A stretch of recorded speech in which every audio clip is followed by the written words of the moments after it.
আপনারাও কি এর মধ্যে আছেন? আওয়ামী লীগ যাদেরকে মিন করছে, যাদেরকে নিয়ে আন্দোলনে যাবার কথা ফেব্রুয়ারিতে বলছে, এটাও একটু স্পষ্ট হতে চাই ব্যারিস্টার সাহেব। আমরা জাতীয় পার্টি ফেব্রুয়ারিতে আন্দোলন করার ব্যাপারে কোনো সিদ্ধান্ত আলোচনা আমার জানা মতে হয়নি। বিএনপি আন্দোলন করছে, বিএনপি একটি পার্সপেক্টিভ আছে, বিএনপির পার্সপেক্টিভটা হচ্ছে বিএনপি অনুভব করছে ইলেকশন প্রলম্বিত করার একটা প্রচেষ্টা এই সরকারের মধ্যে আছে এবং ইলেকশন মুখী রাজনীতি হচ্ছে না, সে কারণে তারা সবসময় সরকারকে চাপে রাখছে। কিছু বাস্তবতাও আছে যেটা বিএনপিকে বুঝতে হবে, সবাইকে বুঝতে হবে। আওয়ামী লীগের এই মুহূর্তে ফিরে আসা আন্দোলন করার হুঙ্কারটি আমি মনে করি খুবই অবিবেচনা প্রসূত এবং এটি অত্যন্ত বিপজ্জনক।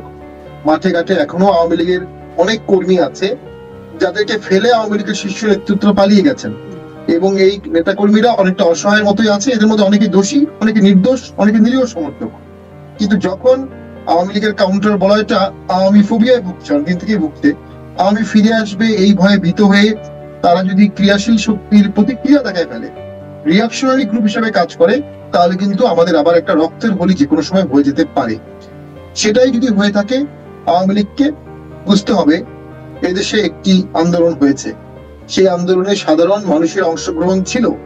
আপনি ষড়যন্ত্র তত্ত্ব দিয়ে অনেক কিছু আগে পিছিয়ে আনতে পারবেন, ফ্যাক্ট রিমেইন সাধারণ মানুষ রাস্তায় নেমেছে, সাধারণ মানুষের নেমে এই সরকারকে পতন ঘটিয়েছে।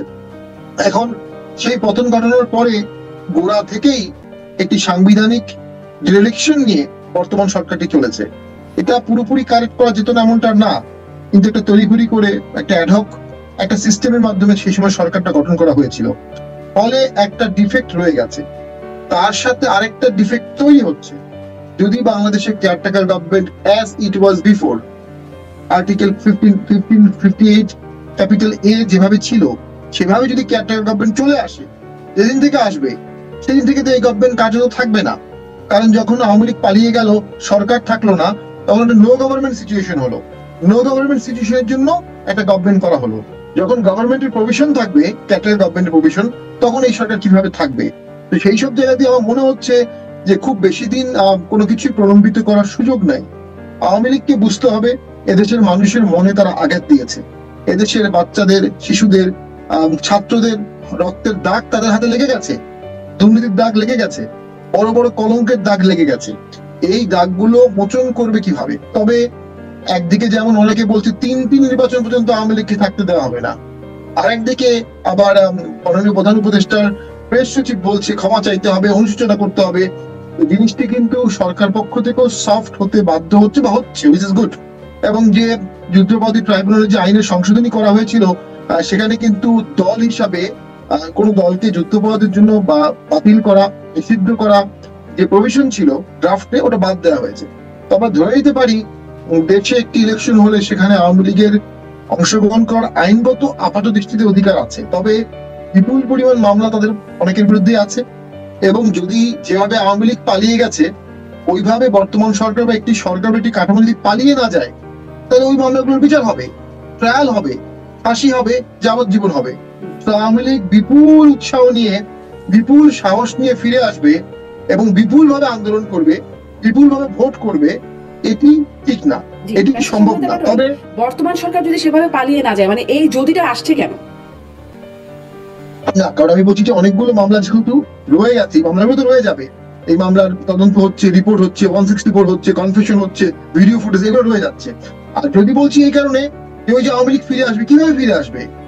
আওয়ামী লীগের বিরুদ্ধে এখনো মানুষ রাস্তাঘাটে সরব হয়ে আছে। হ্যাঁ, একটা কারণে যদিটা আসছে, বর্তমান সরকার ব্যর্থ হয়েছে, এটা আমাদেরকে, আমি অন্তত মনে করি। অনেক সীমাবদ্ধতা ছিল, অনেক সমস্যা ছিল। দেখুন, ফ্যাসিবাদের কথা সবাই বলে, ফ্যাসিবাদের সূচনা হয়েছে সুষ্ঠু ভোটের মাধ্যমে ইতালিতে এবং জার্মানিতে, হিটলার এবং মুসলিমের মাধ্যমে।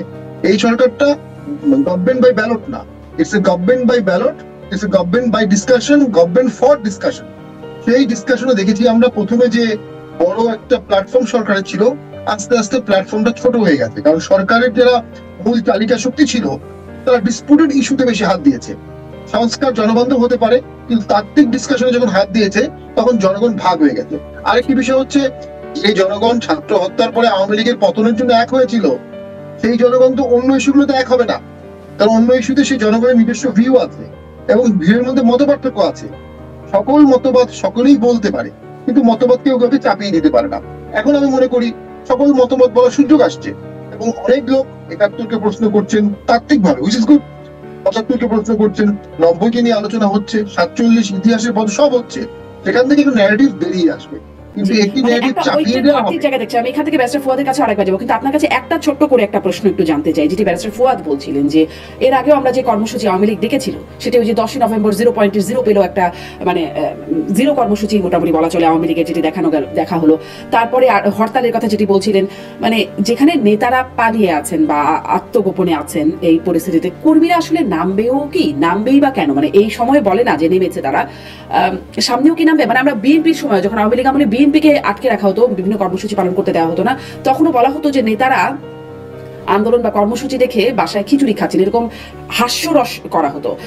এখনকার যে পরিস্থিতি, কর্মীরা কেন নামবে? মানে নেতাদের ডাকে, নেতাদের সেই রাইট আছে কি তাদেরকে নামানোর? কথা আমি সবসময় শুনি, অনেক ভালো কথা বলেন এবং অনেক জ্ঞানগর্ভ আলোচনা করেন, অনেকগুলো আলোচনার দরজা উনি খুলে দিতে পারেন। উনি ঠিকই বলেছেন, এখন এই আন্দোলনটি ফাঁকা বলি, বাট আপনার টকশোর বিষয়বস্তু কিন্তু এটা হয়ে গেল। ঠিক 3 মাস আগে কিন্তু আওয়ামী লীগ আন্দোলন করবে, মাঠে আসবে, এটা টকশোর বিষয়বস্তু ছিল না। 3 মাস আগে টকশোর বিষয়বস্তু ছিল মব জাস্টিস থেকে আওয়ামী লীগকে কিভাবে রক্ষা করা যায়, ন্যায় বিচার। তো ধাপে ধাপে আওয়ামী লীগ পিছাচ্ছে এমনটা বলা যাবে না। আরেকটি বিষয় হচ্ছে, আওয়ামী লীগ একটি দল যার ওয়ার্ড ভিত্তিক কমিটি ছিল। আমরা মাঠে দেখেছি প্রত্যেক ওয়ার্ডে আওয়ামী লীগ কমিটি, সারা বাংলাদেশে 30,000 ওয়ার্ডে আওয়ামী লীগের কমিটি আছে, ওই কমিটি আছে। আওয়ামী লীগ খুবই দুর্বল এমনটি বলা যাবে না, তবে আওয়ামী লীগ যে অপরাধগুলো গত 16 বছরে করেছে, জনগণ তাদের জন্য কখনই খুব দ্রুত আন্দোলনে নামবে না, এবং খুব দ্রুত আওয়ামী লীগ কোন আন্দোলনে সফল হবে বা ব্যাপকভাবে দেখা দেবে। আপনি যে শেষ করে দিচ্ছি, আজকে দিন পর্যন্ত আওয়ামী লীগের পার্টি অফিস খুলতে পারেনি কেউ, এই সাহসটুকু কেউ দেখাতে পারেনি। সেই দলটি এত দ্রুত আন্দোলন করবে কিভাবে? আর আন্দোলন করবে এখনই বা কেন? যারা এই বিশেষ করে দিচ্ছি, যারা বিগত এই আন্দোলনে জয়লাভ করেছে, তারা এখনো মাঠে আছে, তারা কেন আওয়ামী লীগকে প্যাসেজ এখনই দেবে আন্দোলনের? এটা যে কোনো ভাবে অ্যাভয়েড করতে হবে। জি ব্যারিস্টার পাটোয়ারি, ধন্যবাদ আপনাকে। কিন্তু আপনি বলছেন যে ধাপে ধাপে আওয়ামী লীগ এগোচ্ছে, 5 মাসের মাথায় আমরা কেন এই আলোচনা করছি? আমি ব্যারিস্টার ফুয়াদ আপনার কাছে ওই প্রশ্নটা, আগের প্রশ্নটা আসবো, কিন্তু এটিও একটু, আওয়ামী লীগ কি আসলে যেই অবস্থায় তাদেরকে দেশ ছেড়ে পালাতে হয়েছে, তারপর থেকে কি আওয়ামী লীগ আসলে ধাপে ধাপে এগোচ্ছে কি? মানে একদিকে যখন আমরা বলছি, আলোচনা করছি সরকারের নানান ব্যর্থতার কথা, একটু আগে ব্যারিস্টার শামীম পাটোয়ারি বলছিলেন, অন্যদিকে আওয়ামী লীগ কি আবার এগিয়ে আসছে তাদের সেখান থেকে যেখান থেকে তাদের পতন হয়েছিল? না, আমি সেটা মনে করছি না। বাট শামীম ভাই তো এই অংশে কারেক্ট। বাংলাদেশে যারা ডিসকোর্স তৈরি করেন, বয়ান তৈরি করেন, যারা বোদ্ধা, সাংবাদিক মহল, লেখক, কবি, সাহিত্যিক, এই যে টোটাল কালচারাল ফোর্স তো দিন শেষে লেফট ওরিয়েন্টেড, যারা শ্যাডো আকারে সবসময় আওয়ামী লীগের অধীনে ফাংশন করে।